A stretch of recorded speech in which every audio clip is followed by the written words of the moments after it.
Salut à tous.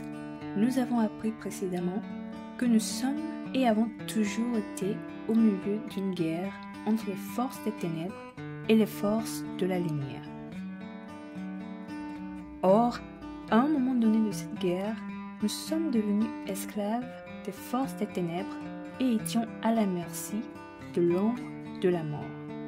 Mais, comme nous l'avons vu, la lumière s'est faite chair et est venue sur la terre afin que par lui, nous puissions être à nouveau libres et renouvelés. Maintenant, certains d'entre vous se demandent peut-être pourquoi passer par un tel processus.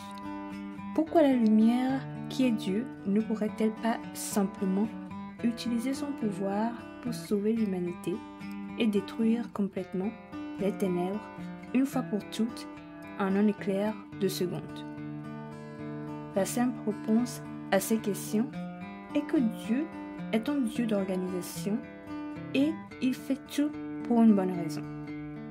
Et aujourd'hui, nous aurons un nouvel aperçu, par la grâce de Dieu, de la raison pour laquelle la lumière a dû naître en tant qu'homme pour affronter les ténèbres et les vaincre.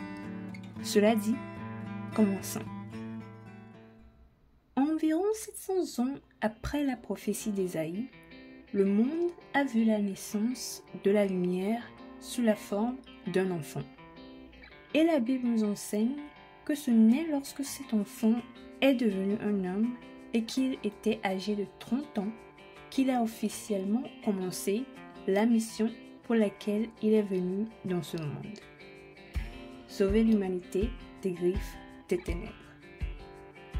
Et en effet, lorsque Jésus-Christ de Nazareth, la lumière de l'humanité, a commencé à guérir les malades, à délivrer ceux qui étaient en captivité, à subvenir aux besoins des gens et à ressusciter les morts, le royaume des ténèbres a subi un énorme réveil. Et donc, constatant que leur régime de terreur était menacé, les forces des ténèbres décidèrent de former la plus grande coalition pour attaquer la lumière et tuer l'espoir de l'humanité. Et ainsi, il est écrit qu'un jour, alors que Jésus était dans le jardin de Gethsémani, une grande foule de gens et de soldats portant toutes sortes d'armes, dirigés par les principaux sacrificateurs, marcha vers lui avec le but de le capturer et de le tuer plus tard. Cependant, deux choses incroyables se sont produites lorsque cette foule ténébreuse, assoiffée de sang, se tend devant la puissance et l'autorité de la lumière. La première étant qu'à la voix de la lumière, attestant qu'il est Jésus-Christ, celui qu'il était venu capturer, cette coalition de ténèbres perdit toute mobilité et tomba à terre.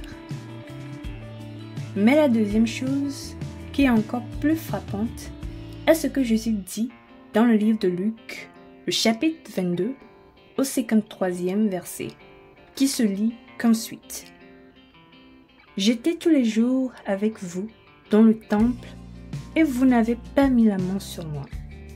Mais c'est ici votre heure et la puissance des ténèbres. » Amen.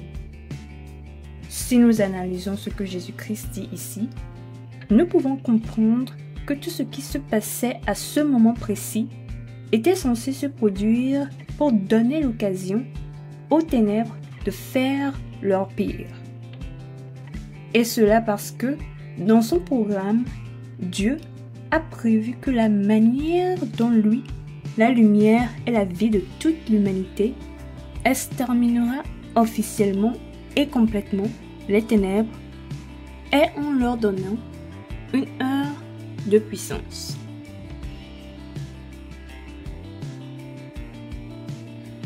Maintenant, bien-aimés en Christ, si nous comprenons vraiment ce qui s'est passé ce jour-là dans le jardin de Gethsémani, nous comprendrons également que la venue de la lumière dans ce monde, en tant que fils de l'homme, est d'anéantir les ténèbres dans leur propre ruse, dans leur arrogance et dans leur cruauté, mais aussi d'éclairer l'humanité pour qu'elle choisisse de suivre la puissance et la force de la lumière, le vainqueur, Jésus-Christ.